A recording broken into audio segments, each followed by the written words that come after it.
Welcome back to Haz'el Inspirations, Legal Issues, Part 4.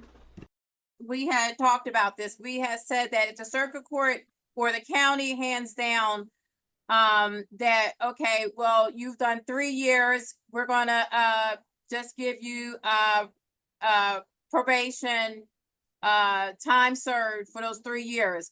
And then 2 days later, you get transferred to another facility. So then the whole law changes because you're not any longer underneath that jurisdiction, correct? So then you go to a state or federal facility. So now whatever that other facility said that they were going to give you for time served, now you have to fight with this other jurisdiction and say, okay, well, they just told me I got probation, I can get out. Well, sorry, but you got transferred. So now, you got to start the process all over again. And, you may have to do 5 to 10 now. Well, you don't start the process over again because there's no process that you can do for that. But what you got to do is you got to reopen the original process. So you got to basically open the first one back up. So it's its own case. It's assigned its own case number, right? So you have to be careful or conscious of the fact that every action basically is what they call an independent action. So you can look up like independent actions in 8.01 428 so of the Virginia Code. So independent basically everything is an independent action. Say you get a case number, your criminal case code number, say it'll be the year and case number code and say FE or whatever you'll say. Right. And then that is your criminal case code. Then you get an appellate case number. That's an independent action, basically. It's based on your criminal case number, but it has a separate number. Right. So then you get, if you go through the Court of Appeals and you go to the Virginia Supreme Court, that's a separate case number. They're going to give you a different case number. Right. So each one of those are independent actions. So if you have an action, like say you made a request for reconsideration of time within the 21 days on your conviction, that is attached to the original case number, okay? So what you're working on when you file those after judgment motions, that's not the appellate motion, that's an after judgment within the 21 days. Okay. And that's the one that you're talking about, say you were trying to get a reconsideration. Yes. If you got moved, right? If you got moved, that case number right there is the case. So that case is, so now what you're gonna do after that, if say you got moved and you had not finished with whatever you were supposed to do from the reconsideration motion that was pending, you must access that case number right there. So whatever you are putting in, you must say, this is RE or regarding case number, the criminal case number. Okay. So some people, what they're doing is they are starting a new case number in the DOC, and then they are shooting that down and saying they don't have jurisdiction.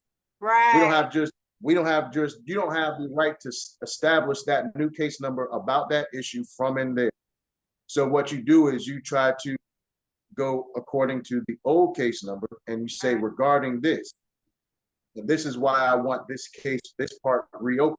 Now they can still try to hit you with lack of jurisdiction, but you got to know that, are you starting an independent action or are you opening the same file from the first?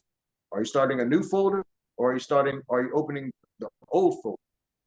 Okay. So you got to keep track of your case numbers as you're moving through. You want to know if you're opening a new case or if you're trying to do something in regard to an existing case. Okay. So with habeas corpus, it is a new case. It is a new case. So you must put everything into that case. So it's a new box. See, they close that box. They close your trial box. They push that box over here. They put the appeal and everything in there. Everything that was regarding that, they put in that box over there. When you file a habeas corpus, that is an independent action.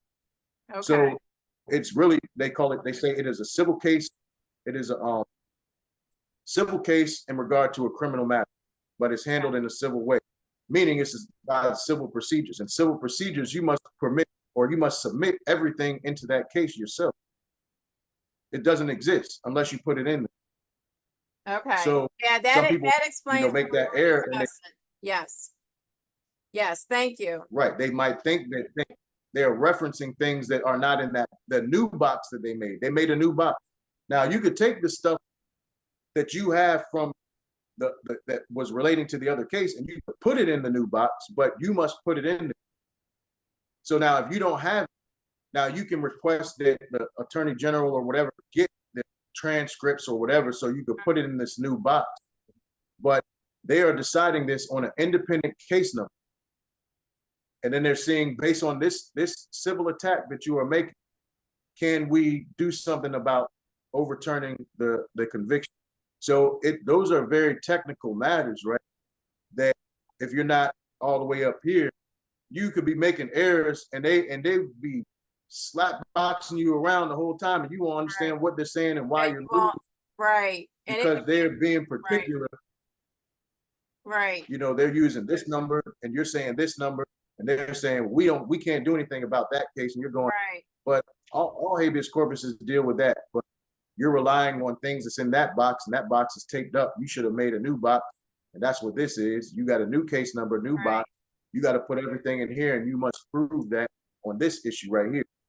But it relates to that, but you got to put it in this box. And instead of explaining it when they write you back or respond to your motion, they do not. They just deny it. They don't give you a detailed explanation, or they may say this is not pertaining to this case number. Because what their logic with that, their logic with that is that they are not to teach you law or advocate for you. They're just to make decisions. So your ignorance of the law is no excuse. So they can deny your case and give you a reason for why they denied it, but they're not going to teach you how to do it. Correct. So they say that's on you, whether you want to represent your case yourself, and you can say all day long, man, I didn't know this, I didn't read that, I only have a third grade education. They don't care. They say ignorance of the law is no excuse. That's their mentality. That's their game.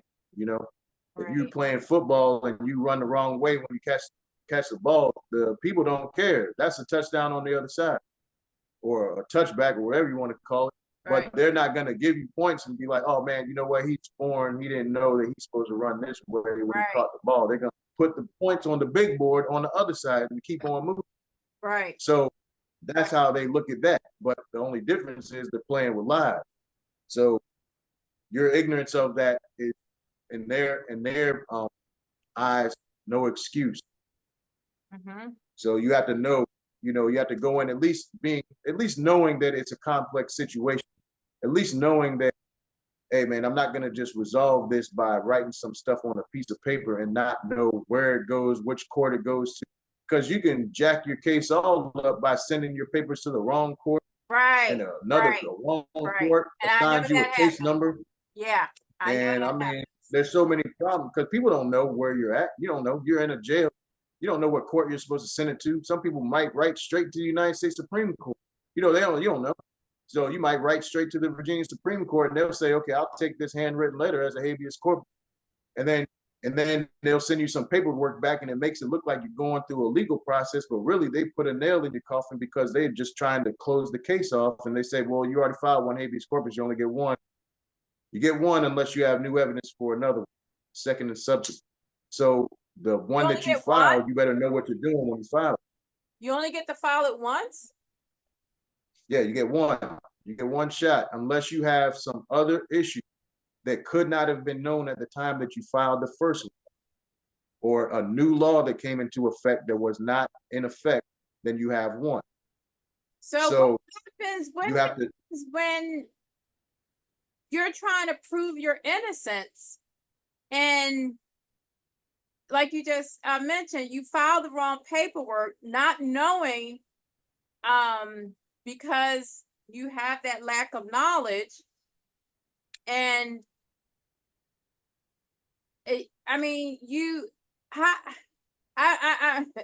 guess there's different processes. Like, so if you're saying you are actually innocent, then there's actual innocence petition. So, but I'm talking about habeas corpus. Okay. So when you're saying actual innocence, then that's what they call an actual innocence petition. And that's when you have one on biological, one on non-biological. And then you have, like I said, the void judgment petitions that people don't really know about, but all of these cases are dealing with void judgment. So void judgment petitions are challenging the court's jurisdiction. They're saying that the court did not have authority to do whatever it is that they did, or they weren't supposed to be hearing your case in the first place. So the court always has jurisdiction to determine whether it has jurisdiction. So if there was like, let's just say a regular jurisdictional issue, if you say this did not happen in the state of Virginia, it happened in DC. Like there's many cases like that. People get in a shooting and they go straight over the line. They go over Constitution or whatever. They go into Fairfax and they get busted in Fairfax, and then they charge Fairfax for shooting and be like, well, the shooting actually took place in DC. Or they charge them with eluding, but there was no eluding that took place in Virginia. The eluding took place in DC. So you end up having a whole trial and get convicted for eluding in the Fairfax court. And then you say that, well, that court had no jurisdiction. So that a jurisdictional issue can be raised at any time in any court in any manner. So, but there's other ways that a jurisdictional issue will come up. Jurisdiction also comes up for violation of due process. Violation of due process presents a jurisdictional claim, because once they violate your due process, the court cannot proceed. They can't go on to another stage if you did not get your rights at this, or your rights were violated at stage B. You can't go to stage G. So everything after B is void. So that includes anything. That includes what you're mostly concerned with is the judgment of conviction and the sentence. So if there was a violation of due process back here, then the subsequent judgment is void. And that can be raised in any court at any time in any manner. So there's people that's in prison right now, and they're so focused on the habeas corpus process because that's what everyone is trained to teach you. All right, this is what you got. You got your appeal and you got your habeas corpus. But no one's saying anything about, well, you can also attack it after that or before that on the void judgment petition. And lawyers know that, but they're part of the system. So they reserve that, really, in my opinion, for themselves and whoever else they want to get out. But you can attack your conviction years after the statutory timeline is run out on a petition for relief from void judgment. So, that's something that I always like to let people know, because some people have despair, or they start, they trick the time up. You know what I'm saying? Once you feel like, man, there's no way I can get out of here. I already filed the appeal, already filed a habeas corpus, but did you file your void judgment petitions? Did you file your actual innocence petitions? There's other things you can file. You know what I'm saying? You can file, even that, I can file stuff right now, which I'm going to, you can file stuff even after you get out against your conviction. So you have to have, you can't, and you got to let people know that, so that they don't go in the system and trick up, which is make their time harder, getting into fights, getting crazy charges, getting into stuff that you definitely shouldn't be involved with because you think that there's no way out, picking up new cases. So you jeopardize yourself when you think that you have no hope. But once you know that there's other processes in place, then it's like, yeah, look, keep your nose clean, man, because we can still do this. And, you got to, hope is not lost. And sometimes you need that. And there's many other ways to get our people out of there. But, hopefully these will come with further conversations. And, because there's a lot that we must discuss so our people can understand what the system is, what you are in relation to the system. Right. So, it's a lot to know, but once it's like the Matrix. You know what I'm saying? Once you understand it, then you understand how it moves, how it functions. You know how to come in and out of it. Right. But if the people know that we're not taking that time to have these conversations, that's one thing, you know, they feel a large threat about Moors and stuff like that, because Moors have that type of knowledge. That's what we have to discuss. We have to know that stuff. Law governs all events. So, and it's not to learn it so we can circumvent responsibility. It's so that we can understand our rights in relation to whatever entity it is that we are up against. So, you know, you have to know those things. That's right. Are you going to touch a little bit more on the void judgment petitions, or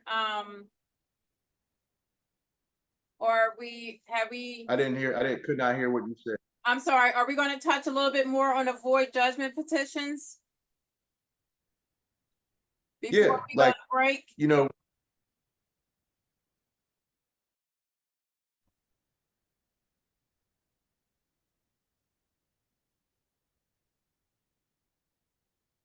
yeah, I can touch more on void judgment.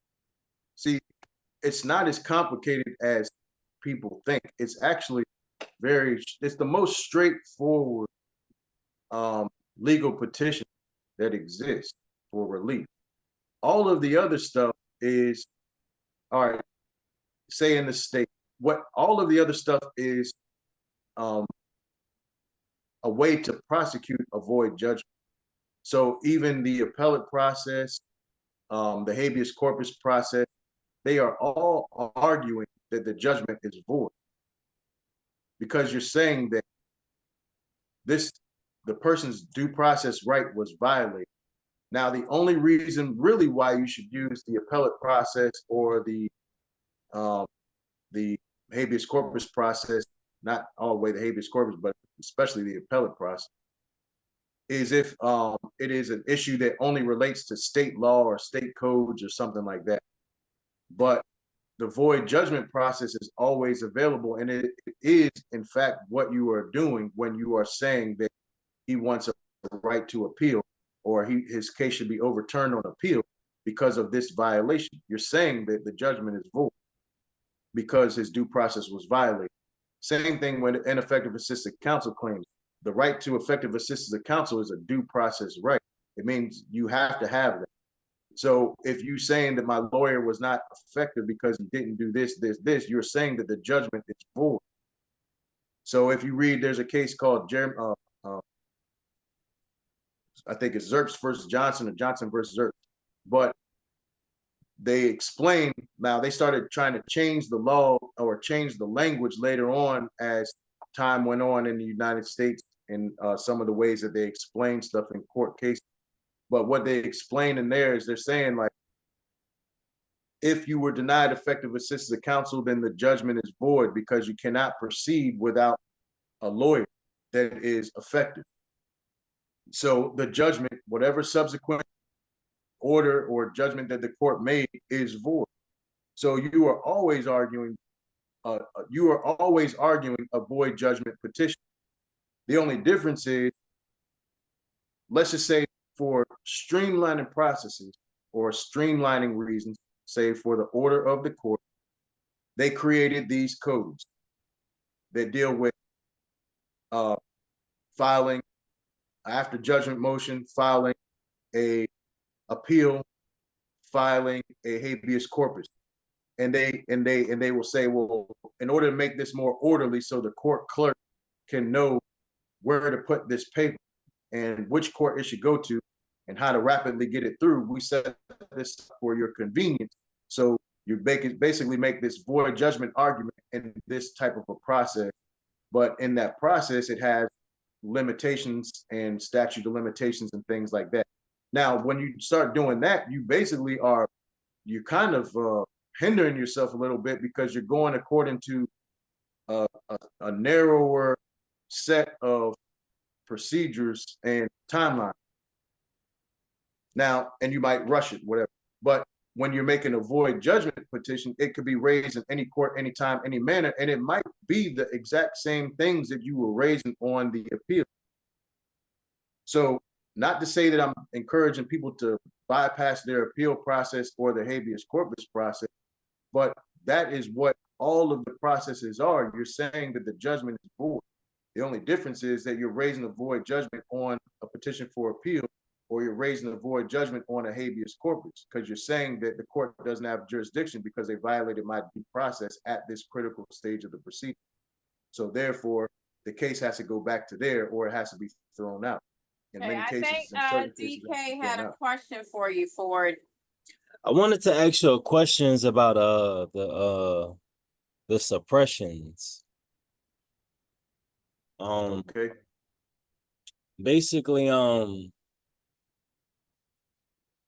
does that work? When you're trying to get something suppressed, because I have an associate that wants to get something suppressed, and he was asking me, how does he get something suppressed when basically he's going through he's going through a situation where he currently got out of he was incarcerated, and he got out of county jail, and all right, let me tell you his situation so you can pretty much better understand.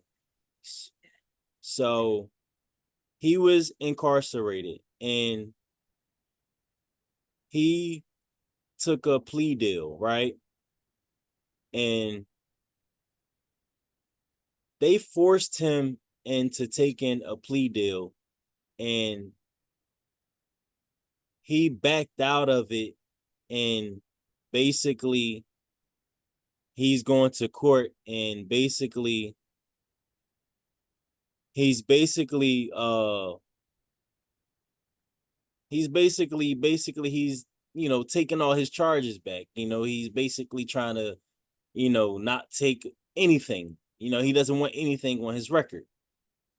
You know what I mean? Because he knows that he's innocent. So he's trying to get he's trying to get something suppressed. So, and if you were in that situation, how would you go about it? What would you do? Well, what he's saying is that the judgment is void. So think about what I'm saying. He's saying that the judgment of conviction is void because someone forced him to take a guilty plea. Right. Because he So, had no he had no money. He couldn't afford lawyer fees. He couldn't do anything at that point. so when you're saying that, what you're saying is guilty pleas cannot result from what they say involuntary, coerced, or unintelligence. Right. So it cannot be unintelligently made, which means I don't understand, I don't comprehend. So something's being misrepresented, or I don't understand the law, or I don't understand why I'm pleading guilty. Right. Voluntary means that it can't be forced. No one can put a gun to your head. You have to choose to do it. Like you volunteer.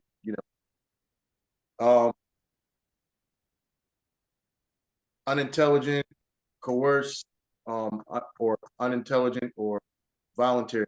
So it can't result from or unknowing. So you have to have knowledge of what you're doing. You have to have knowledge of the terms and conditions. So if he's saying that, then what you're saying is that the judgment is void. Right. So that can be attacked anytime. Now, if he's saying that, now the reason why I pled guilty was because he pled evidence guilty was supposed to be suppressed. Like, it sounds like it's a compound issue. He's saying this is what happened. There were some issues. There was some evidence that was supposed to be suppressed because the police violated my Fourth Amendment right. They just reached in the car and took out some evidence and beat me in the head and snatched me out the car and threw me in a thing. And they made me make some statements, and they didn't tell me I had a right to remain silent, and they were going to use all of that to convict me. So my lawyer was supposed to move to suppress those things. He was supposed to try to suppress my statements because they were taken in violation of the Fifth Amendment and my right to remain silent. They were going to submit some contraband or whatever it is from the car that they illegally obtained because they didn't have a warrant and they just went in my car, and I didn't give them any authority to do so, nor did the court, and nor did they have probable cause that was sufficient to show that's why they took this evidence out from under my seat. So they violated my Fourth and my Fifth Amendment right. My Fourth Amendment right to illegal, to be safe from illegal searches and seizures, and my Fifth Amendment right to be free from making statements if I want to remain silent and making incriminating statements against myself involuntarily. So my lawyer should have suppressed those two issues. My lawyer failed to suppress those two issues, which is why, because those two issues were going to come into the trial, what's the point of going to trial if you're going to bring up these two things? You know what I'm saying? This issue should have been suppressed. Both these issues should have been suppressed. But since you didn't even file the suppression, or since you screwed up the suppression hearing, you didn't even argue it right. You know what I'm saying? You filed something, but you went in there and That's what I told him. You basically went along with them. Like, you made my case go to the next stage. You failed to do what you were supposed to do in the suppression hearing. It made my case go to the next stage. So now I'm filing against you. With that? Say that again. Is there a reversal process with that for legal representation not being effective? Yeah, so what you're saying, like, say in one situation in the Fourth Amendment issue, you're saying that your lawyer was ineffective in the suppression hearing. So there's a case called, the United States Supreme Court case called Kimmelman versus Morrison. So Kimmelman versus Morrison deals with your lawyer's adequacy at a suppression hearing or in a suppression issue. So where there's something that was supposed to be suppressed, your lawyer did not do a good job. So that he could be ineffective. You can have ineffective assistant counsel there, which can reverse your case. You can say that that also contributed to the fact that you pled guilty to something that you would not have pled guilty to had he dealt with the suppression issue correctly. Exactly. So because he failed to do that, it caused me to plead guilty. Exactly. But so in that situation, it's compound. So you have to raise both of those issues, and the court has to agree with you on whether or not your lawyer should have suppressed or whether he failed to do that correctly. So if the court does not agree with you on whether your lawyer failed to suppress or didn't do it correctly, then you automatically will lose the second part about your plea was involuntary or unintelligently made or coerced or whatever. They'll say, well, that being the case, your lawyer's representation was good for the suppression issue, so you lose everything after that. But if the court says, yeah, your lawyer failed right there, then that contributed to you. Really, you can resolve the case on the fact that he failed to adequately represent you. But also that if that contributed to the reason of why you pled guilty, then it's like, yeah, I pled guilty because he was ineffective. Right. He was not helping. So you got to be mindful